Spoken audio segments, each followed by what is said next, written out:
Welcome to the Tipping Point Show. I'm Jimmy Evans. I'm so excited today to have joining me best-selling author and end times expert Bill Salus. Bill is the founder of Prophecy Depot Ministries. He's written 11 books and produced 14 DVDs. He's an author and speaker I've learned a lot from over the years, and I'm very glad to have him joining me today to discuss a very important prophetic event, the Psalm 83 War. Bill, thank you for joining me today. Hey, Jimmy, it's great to be with you. Thanks for having me. Well, I've listened to you and read your books for many years, and you're a scholar and you're a researcher, and that's one of the things I appreciate about your materials. Are very well thought out, very well researched. You've written this book, Psalm 83, The Missing Prophecy Revealed. Now, we get a lot of questions about this here on the Tipping Point Show, and I just want to say right off the bat, if you're interested in the Psalm 83 War, we're going to be talking about it here today. This is a phenomenal book that gives you all the details about Psalm 83 and all the research that Bill has done. And I'm sure you can get this on Amazon.com. Bill, what is your website where people can go? Well, thank you, Jimmy. Yes, it's prophecydepot.com. Prophecy Depot, like Home Depot.com. Okay, and all of your resources are available on there? Absolutely. Yeah, we have an online bookstore and DVD store, etc. So Psalm 83, we're going to talk in detail about this passage. You believe that this is speaking of a war that has yet to take place. Is that correct?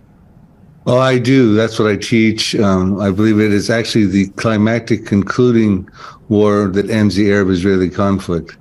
Land for Peace deals have not been working. They're not biblically endorsed. But there's a plethora of prophecies that I believe are related to Psalm 83 that talk about war, that talk about Israel defeating its surrounding enemies that share common borders with them. And all of them are listed in Psalm 83. So I do believe it's a coming war that has not found fulfillment yet. Well, Asaph, the Psalms are written by different people, but Asaph wrote Psalm 83, and you believe that's significant, right? I do, because about 3,000 years ago, Asaph was a very close friend with King David. He was King David's worship leader. Matter of fact, they probably jammed together and did praise and worship on the Sabbath, right? Yeah. And he was a worship leader, but he was also a prophet.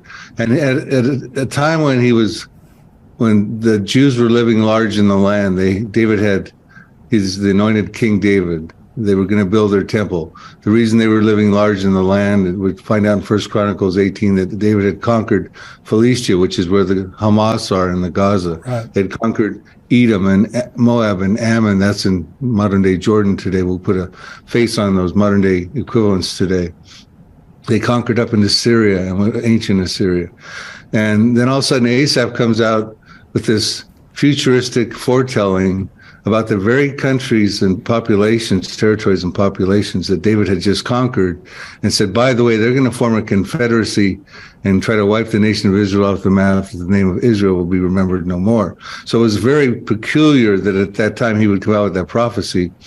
Now we find out that Asaph was a prophet in 2 Chronicles 29:30. We're told that moreover King Hezekiah and the leaders commanded the Levites to sing praise to the Lord with the words of David and Asaph, the seer, that means prophet, like Ezekiel or Jeremiah. Right. Also, we're told in 1 Chronicles 25:2, the sons of Asaph are under the direction of Asaph, who prophesied according to the order of the king.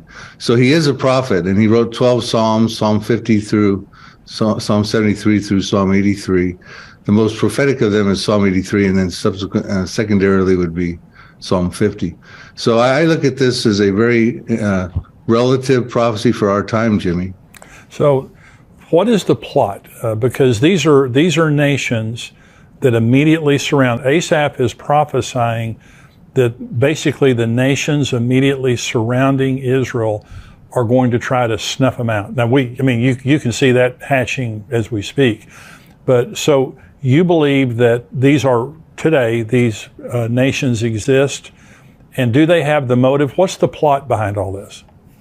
Right. Well, the Psalm, the first 5 verses lays that out for us. It says Asaph initially petitions God right off the bat in verse 1 because of what he's about to foretell is so egregious, a confrontation to wipe Israel off the map.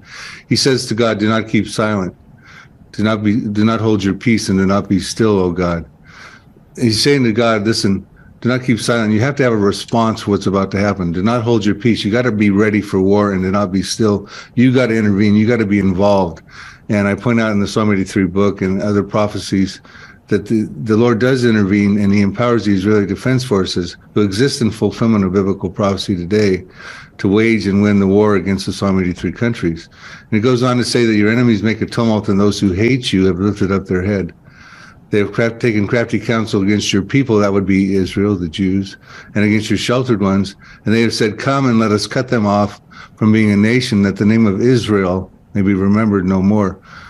For they have consulted together with one consent. They form a confederacy against you. So what Asaph is saying, that in the future, the countries we're about to reveal would come together and form a devious plan to destroy the nation of Israel, to wipe Israel off the map, and even banish Israel from the future of all history books and past, because that the name of Israel would be remembered no more. And we're going to find that this is not a chronological assortment of Israel's enemies, but a contemporary group of modern-day countries, which actually came to war against Israel in 1948, 1967, and 1973. But that did not fulfill the prophecy, because the rest of the prophecy has to be fulfilled. And that's the plot. They want to destroy Israel, and we find out in Psalm 83, verse 12, the reason they wanted to destroy Israel and wipe it off the map is they want to take the promised land for their possession. They want the pastures of God for their possession. Right. So that's the plot. The participants are really important to figure out, well, who is this confederacy?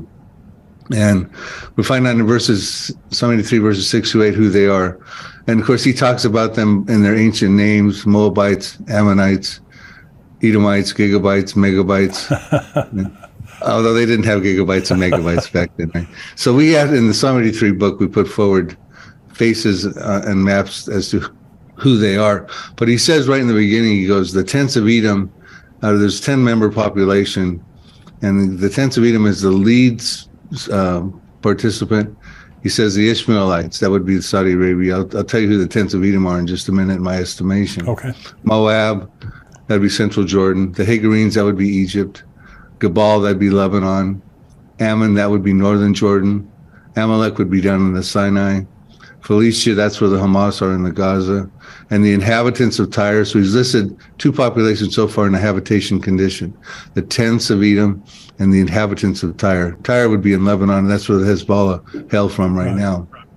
Assyria has joined with them, and they have helped the children of Lot. So one of the members, Assyria, is actually helping the children of Lot, which is Jordan. Moab and Ammon were the children of Lot. So they're involved and integrated into actually helping another participant in the Confederacy. But the thing that's fascinating to me is he says the tents of Edom. He starts it right off the bat. So whenever you see a member listed first in a Confederacy, that's really significant. It's sort of like the star of a movie. When you see the credits at the end of the movie, the stars are listed first, then the cast and crew subsequently come rolling onto the screen. Well, he says Edom is the star of this show, so to speak. But he puts them in a habitation condition, the tents of Edom. Tents represent biblically either military encampments or more prominently refugee conditions. Right. And the Edomites, as I trace through in my Psalm 83 book, have ethnical representation in the Palestinians today. Not all the Palestinians are of Edomite descent, but a majority of them are. And when we find them in a condition of refugee conditions, which happened as a result of the 1948 war, the tents of Edom became a reality when Israel came back in the land and the Arabs lost that 1948 war. And their plight is what's being bannered here, the Palestinian plight. They want a Palestinian state. They want to take the pastures of God for possession so they can have another Arab state.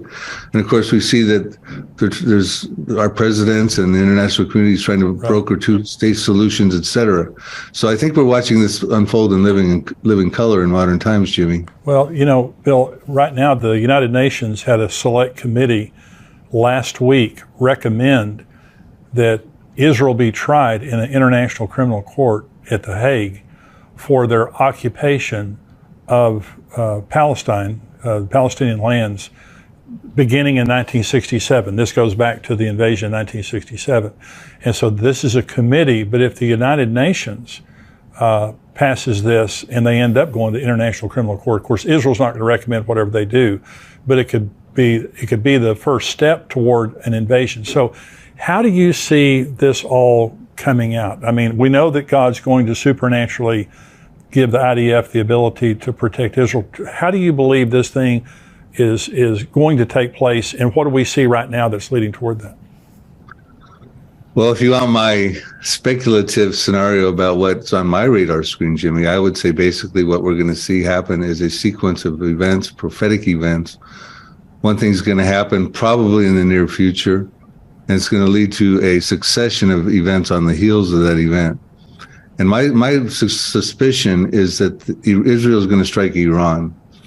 And if they strike Iran, that's going to create a big issue because Iran has proxies surrounding Israel, Hezbollah in Lebanon, with 150,000 missiles pointed at Israel. Some of those are precision guided, could hit within a 20-foot radius. They could hit Tel Aviv. They could take out Ben Gurion Airport. They've got a bank of targets. You got Hamas down in the Gaza, right, who says we can match Hezbollah by lobbing at least 1,000 missiles a day into Israel. You got Syria, who used chemical weapons over 300 times in their Syrian revolution with Bashar al-Assad there. Right. They could be lobbing chemical weapons into Israel. You got the Houthis down below Saudi Arabia who say they can also hit Tel Aviv with precision-guided missiles they've gotten from Iran. You got Shiite militias in Iraq. I believe that an attack on Iran would be also prophetic as well, because there's two prophecies of Iran in the end times. One of them is in Ezekiel 38. Right. Ezekiel 38:5, it's under the banner of Persia. Persia became Iran in 1935. It was renamed. But there's also a prophecy of Elam in Jeremiah chapter 49, verses 34 through 39, which I believe actually precedes, and it's probably what we're talking about here. It seems like it's a nuclear prophecy. And of course, Iran is on the fast track to get a nuclear weapon if they don't already have one. Right. They've been seizing the opportunity since Donald Trump withdrew from the JCPOA in 2018 to rapidly advance their nuclear program. And I think once they get struck, that's going to catalyze an event, and Israel's going to find itself in a prison rules war. They're going to be fighting for their life. Yep. Weapons coming, missiles coming in from all sides. Iran just recently announced they have a hypersonic missile that can get to Israel in 400 seconds. Unbelievable. That's 6.66 minutes, by the way. Wow. And they can hit the heart of Israel. And so, this is firepower that the Iron Dome can't. The Israeli defense systems are great, but they can't fend off the firepower that could be unleashed on them. And I think what happens at that point, Jimmy, is Israel lashes out and they destroy a city overnight. And I believe that would fulfill the Isaiah 17 prophecy, the destruction of Damascus. Right. Damascus will cease from being a city. It'll become a ruinous heap. We're told in Isaiah 17:1, Isaiah 17:9 says, the desolation is caused by the children of Israel. And Isaiah 17:14, concluding the prophecy, says, in the morning you see him, speaking of Damascus in the masculine pronoun, but in the evening you see him, but in the morning he is no more. This is the portion of those who rob us and those who plunder us. And I think when that happens, Jimmy, if my scenario is correct, and I support it scripturally in my teachings, I think the Arab world will go up in an uproar, because they just took out the oldest continuously inhabited city in recorded history, the capital of Syria, Damascus, and they're going to start saying in Lebanon, well, what about Beirut? Are we next? What about Amman, Jordan? Are we next? Which they are next, by the way. There's prophecies about Amman, Jordan that show Israel reducing it to rubble also. What about Cairo in Egypt? What about Mecca in Saudi Arabia? And also, I think Isaiah 17 tells us that Israel does take a hit, and Isaiah 17 verses 4 through 6. So Israel has no option but to respond militarily for the survival of the nation. And I think when the Arab uproar happens, they say to themselves, our cities could be next. Yeah. Israel's hurt right now. This would be a time to come together. We can probably come together and take out Israel right now and survive our cities and that sort of thing. And I think that would then lead to Psalm 83. So it's a succession of events, probably starting with Iran's nuclear program, Jeremiah 49, the Elam prophecy, probably leading to a proxy war where Damascus gets taken out as a city, probably leading to the Psalm 83 final Arab-Israeli conflict. And that would conclude the Arab-Israeli conflict. Well, what you're saying, I totally agree with every word of what you just said. the Israelis had a massive drill, I think this was last spring, called Chariots of Fire. And every branch of their military, and some of this included the United States Air Force, our military, they practiced bombing Iran. And there were two separate, things that they were doing. The first is they put $5 billion in their budget this year to bomb Iran. That's significant.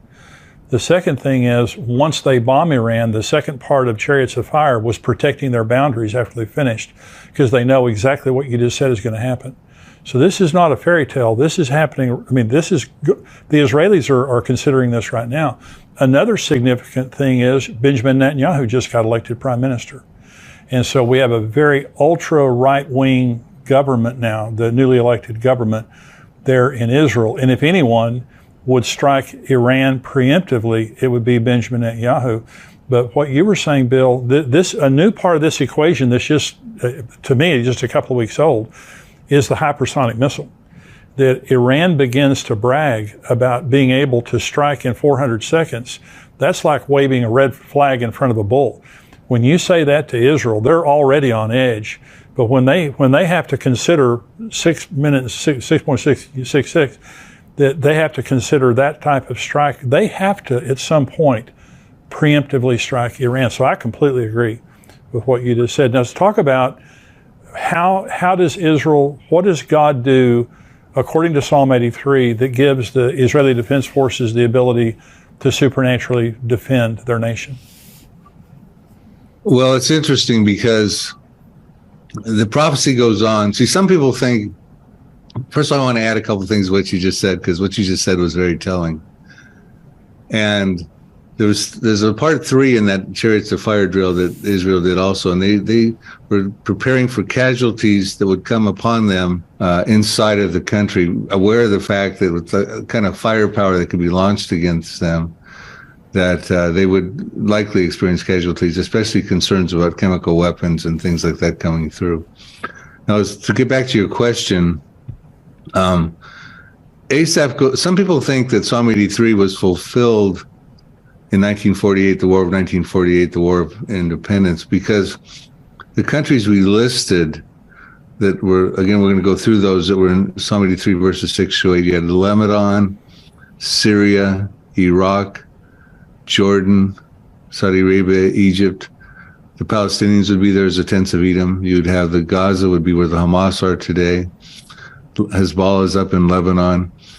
These countries have Israel surrounded. I call them an inner circle of countries. Versus Ezekiel 38, which is a prophecy your listeners may be, or viewers may be familiar with, which deals with an outer ring of countries. None of the Psalm 83 countries that share common borders with Israel, that have been Israel's notorious enemies.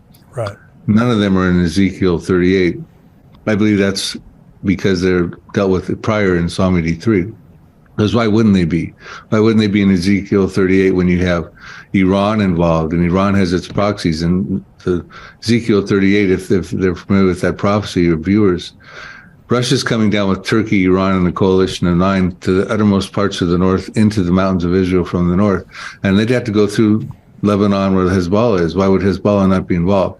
Well, I think that's because Psalm 83 happens prior. But because the countries we just listed were involved in the 1948 war, some people think that was a fulfillment of the prophecy. But that takes us through Psalm 83, 1 through 8, not Psalm 83, 9 through 18, which there's all those extra verses we got to deal with in the Psalm. And Asaph petitions God when he said, "Do not be still, do not hold your peace, do not be silent, O God." He says, deal with them as with Midian, as with Sisera, as with Jabin at the brook of Cushan, who perished at Endor. And he goes through and talks about, he draws our attention to how he wants God to deal with the Arab enemies. And he draws our attention back to Judges chapters 4 through 8.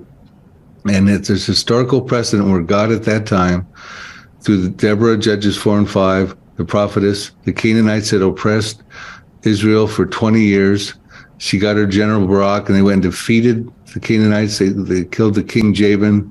Sisera was defeated, and the Canaanites never oppressed the Jews again. And then he draws our attention to Judges 6 through 8, where Gideon was involved with a 300-man army against the Midianites, who had oppressed Israel for 7 years. plundered it and oppressed it. And Gideon said, God told Gideon, you're going to stop this oppression. You're going to defeat them, their kings, their princes, Orb and Zeb, Zalmunna, etc. And the Midianites were defeated, and they no longer ever oppressed Israel again. So we see that the Arab countries around Israel right now are still oppressing the Jews. Oh, yeah. This was not fulfilled. Well, so the series of events that you're talking about, when you say that the Psalm 83 war is this ring of countries around Israel, you believe that then would lead to the Ezekiel 38 and 39 war soon thereafter. Is that right? I do. So let's talk about a few prophecies that are unfulfilled that I think are about to happen, and I think they're border prophecies or peripheral prophecies of Psalm 83. Okay. We're told in Zechariah 12, verse 2, that behold, I will make Jerusalem a cup of trembling or dizziness in some translations, unto all the people that are round about the inner circle, when they lay siege against both Judah and against Jerusalem. So someday, the Psalm 83 countries are going to make a final bid to take control of Jerusalem. Jordan has control of the Temple Mount right now, which is a controversial thing because now with the religious right wing coming into the coalition with Benjamin Netanyahu, there's concerns that the status quo on the Temple Mount might change. Yes. And if that happens, Jordan's going to be very concerned about that, as are the Palestinians. Half of Jordan is filled with Palestinians, about 5 million Palestinians. About 2.5 million of them are Palestinian refugees. And their hope is that they get control of the Temple Mount, which is the third holiest, Jerusalem's the third holiest city in Islam. But it goes on and says, someday they're going to lay siege upon it. And that's going to be a drastic mistake, because it says in Zechariah 12, verse 6, the Israeli Defense Forces are going to take this to task. And here's what it says. In that day that the surrounding peoples lay siege on Judah and Jerusalem, I will make the captains or the IDF of Israel, of Judah, like a fire pan in the wood pile, like a fiery torch in the sheaves, and they shall devour all the surrounding peoples on the right hand and on the left. But Jerusalem shall be inhabited again in her own place. Yes, Jerusalem. So we have a sort of a blanket prophecy with the Israeli Defense Forces defeating the people on the right hand and on the left hand of the surrounding countries that are part of Psalm 83 decisively, a fiery torch devouring sheaves like kindling.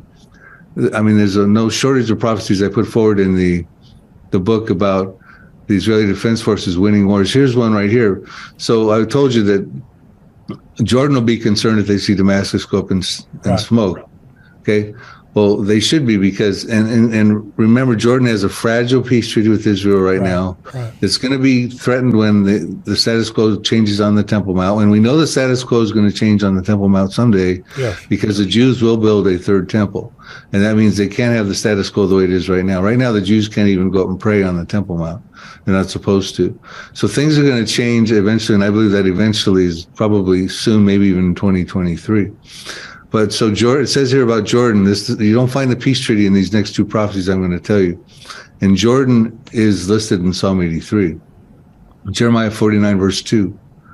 Therefore, behold, the days are coming, says the Lord, that I will cause to be heard an alarm of war in Rabbah of the Ammonites. That would be Ammon, Jordan. It shall be a desolate mound, and her villages shall be burned with fire. Then Israel shall take possession of its inheritance, says the Lord. So Israel's going to take that city down also. Now, that's Damascus to Ammon, Jordan is not very far. I mean, you can drive there in just 3 or 4 hours. So, I mean, Ammon, Jordan's going to be reduced to rubble pretty much like as was Damascus. Zephaniah gives us a different camera angle on I think the very same prophecy. These are unfulfilled prophecies, Jimmy, and they involve the Israeli Defense Forces. And for various reasons, time permitting, I can tell you why they will happen before the tribulation period. But I'll read this one here. And I mean, there's no shortage of the Israeli Defense Forces dealing with the Psalm 83 countries. This will be probably the last one I'll tell you about right now, and then we can get into the other questions. Zephaniah 2, verses 8 through 9. I have heard the reproach of Moab, that's central Jordan, and the insults of the people of Ammon, that's northern Jordan, which they have reproached against my people and made arrogant threats against their borders. But the residue of my people shall plunder them, and the remnant of my people shall possess them. So what's going to happen is there's going to be a war.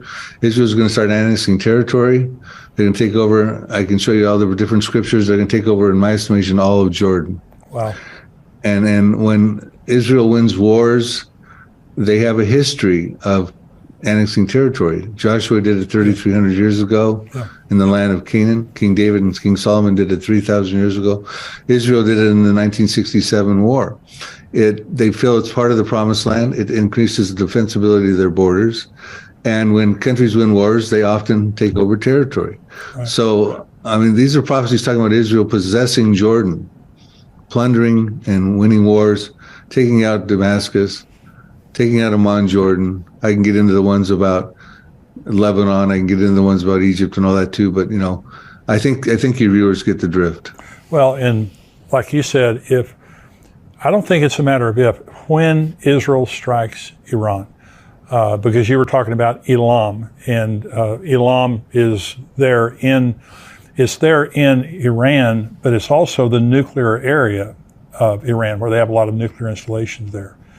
And so if they hit that, the whole world's going to go crazy. Right. That prophecy is, to me, one of the most important ones to be watching. I have a book I wrote called Nuclear Showdown in Iran, revealing the ancient prophecy of Elam. And I get into that prophecy. You know, Elam is, when you look at a modern day map of Iran, you have Persia, which is about 2/3 of the country, mainly central and northern and southern. But west and west central is Elam, an ancient territory. And they're always isolated from each other as far as territories by the Zagros Mountains. Right. Now, in the Elam territory, they have all these underground missile silos and portable rocket launchers hidden there, because that's the closest point from Iran to get to Israel. Right. Like I said, they had missiles that could get there in 8 minutes. Now they got hypersonic missiles, which Iran is boasting cannot be detected and stopped by Israel's defense systems. They can get there in 6.66 minutes, now 400 seconds. So they're boasting. But so that's a prime territory to be attacked, because that's where all the rocket launchers and most of them are located there and buried underground.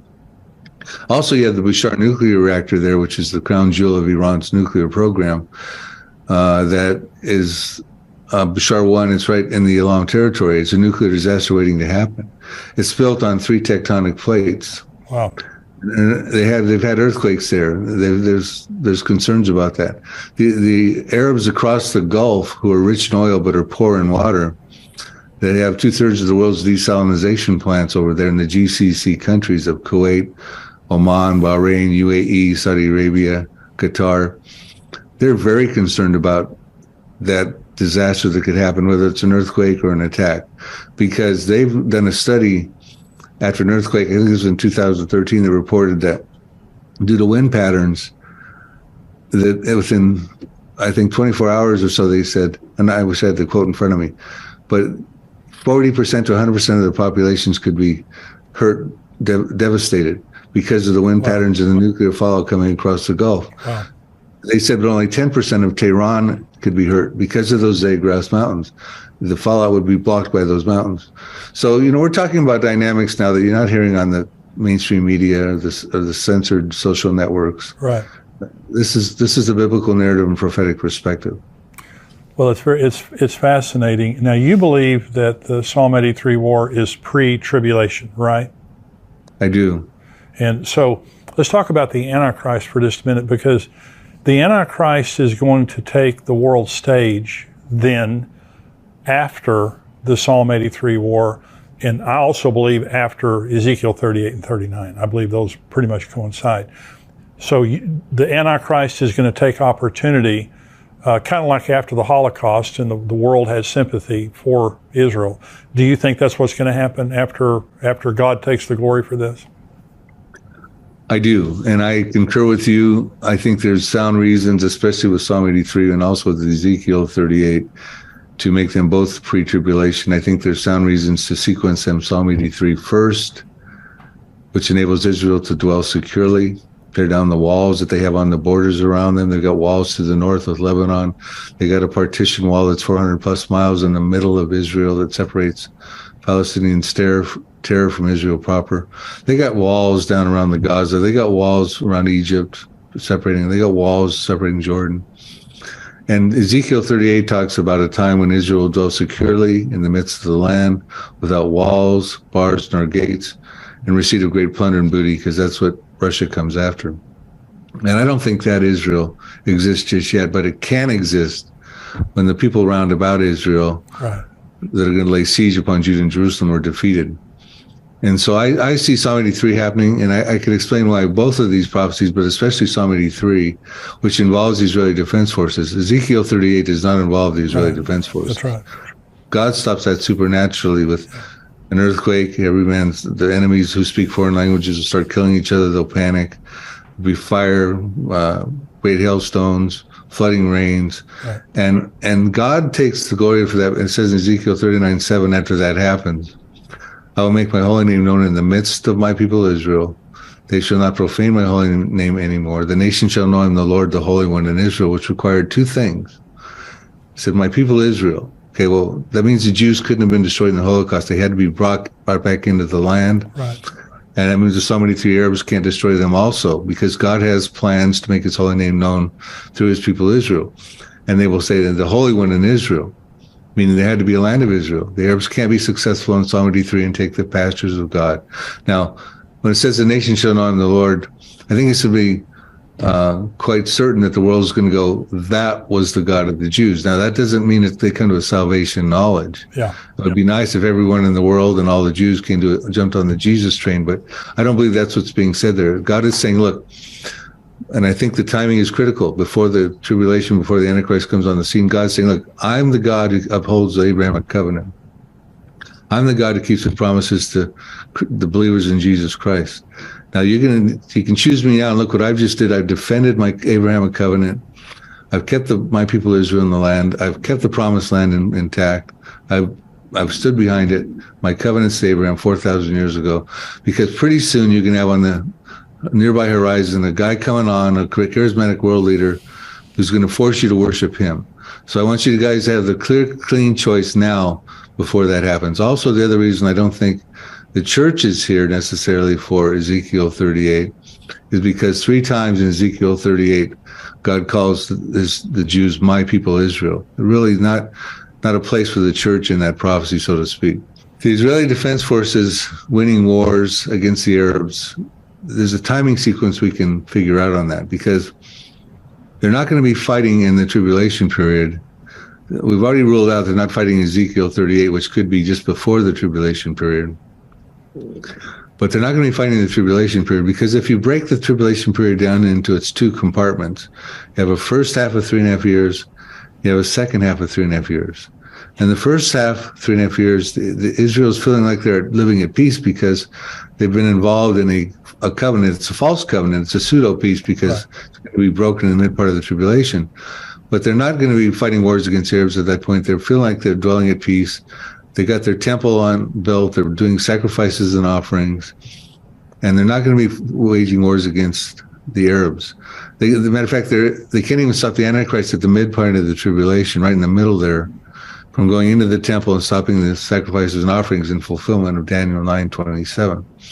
So then even Jesus said in Matthew 24, verses 15 through 19, when you see the Antichrist, when you see the abomination of desolation being set up in the temple, which we just talked about happens in the mid part of the tribulation when the Antichrist goes in and desecrates the temple, he says, flee for your lives, because he knows in Zechariah 13:8, 2/3 of the Jews in the land will be cut off and killed, because the Antichrist at that point is going to come out of the temple and commit a genocidal campaign against the Jewish people.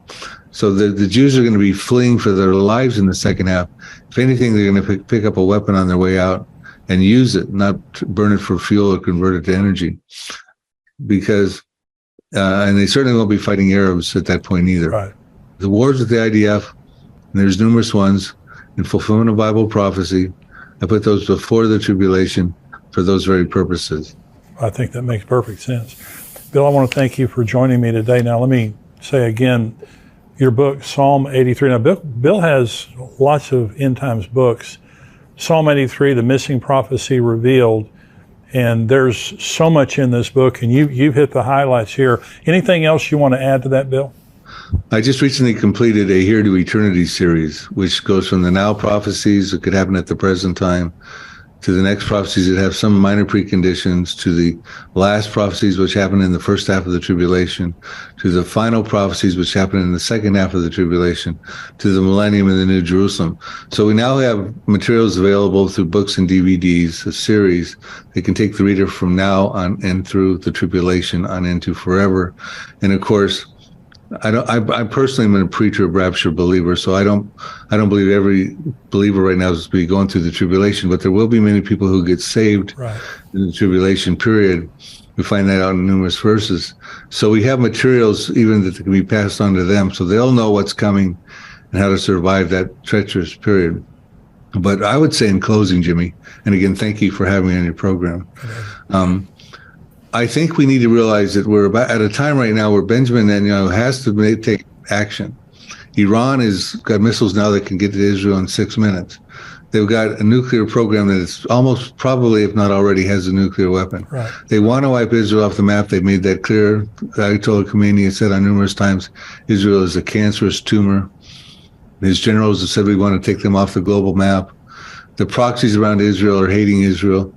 I mean, I think we need to realize that coming into the new year with the new administration of Benjamin Netanyahu, we could start to see biblical things start to happen. We could start to see biblical wars happen. It's been 74 years since Israel became a nation.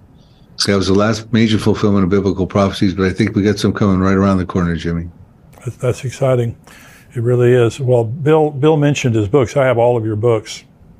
Really encourage you to go to prophecydepot.com, and Bill's books and information are there. I know I've bought some of your stuff on Amazon too. God bless you. Wonderful ministry. I want you to come back with me here in the near future. I want to talk about the nuclear showdown in Iran, your book on that. I'd love to. Absolutely, Jimmy. God bless you, Bill. Thank you for being with me. God bless you. Thank you. We're going to go now to the subscriber portion of our program. If you're watching this on YouTube and you're not a subscriber to endtimes.com, I encourage you to go to endtimes.com. It's $7 a month, $77 a year. You can watch the entire Tipping Point podcast, plus all the other things that we put out, videos and all the articles that we put out all week long. $7 a month, $77 a year. We want you to become a subscriber on endtimes.com. If you are a subscriber, we're going to go down to the subscriber portion. You cannot watch all of the podcast on YouTube. You have to go to endtimes.com.